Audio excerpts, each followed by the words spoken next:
In the 17th century, a German choirmaster decided to put a new twist on the sugar stick. He had some bent into shepherd's crooks as a special treat for his choir.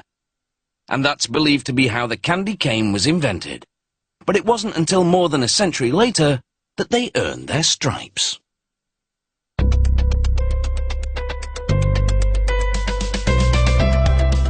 Today, candy canes come in different stripes and sizes.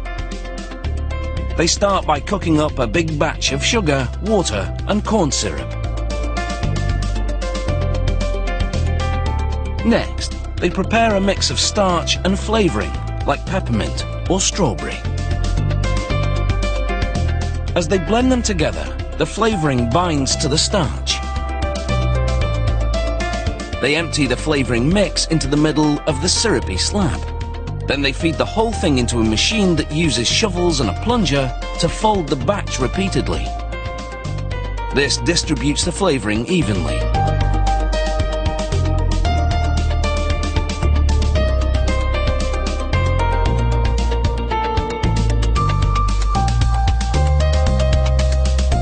Cold water piped into the shovels and the kneading table cools the candy cane mix so it takes on a stiffer consistency, perfect for the next step. It's over to the automated pullers. These pullers stretch the candy around a metal post. This action aerates the candy, turning it white. There's enough here to make 3,200 candy canes. But there's a lot more work to be done before this job is licked.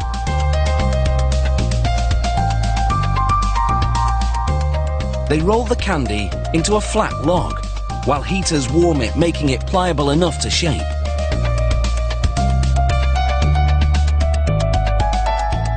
Next, they roll strips of red-coloured candy.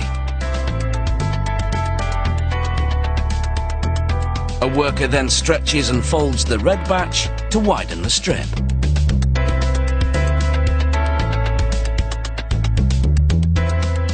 They arrange two of the red strips on either side of the cylindrical mould.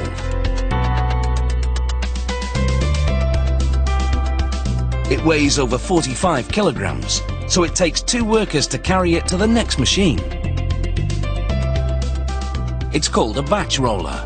Cylinders roll the candy thinner in a process that will dramatically reduce the diameter of the log to candy cane dimensions. A torch moves across the candy to keep it pliable. Then the sugary batch travels between wheels that slim it down even more. Now it's a rope of candy and it exits in a wave-like fashion. This gives it some slack so it doesn't stretch as it moves through another set of wheels. The candy rope moves through two angled belts that twist it, and a chain of knives cuts the twisted rope to candy cane size.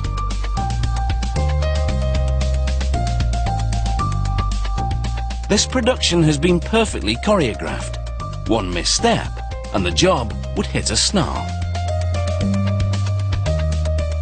Here a roll of cellophane unwinds, and a device wraps it around the striped candy stick. Pipes blast hot air to shrink the cellophane on the ends of the canes. Once they're wrapped, these candy sticks finally get their crooks. This machine, called a crookadeck, bends the ends of the candy sticks to turn them into canes. A bracket brush overhead secures the canes gently, because although they're pliable enough to bend, they're still fragile.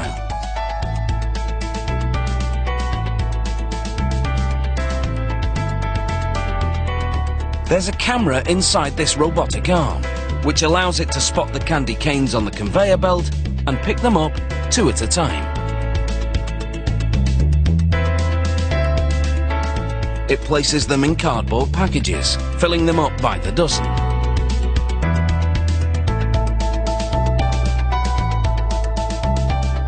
It takes about half an hour to make a box of candy canes. And they're sure to come to a very sticky end in a lot less time than that.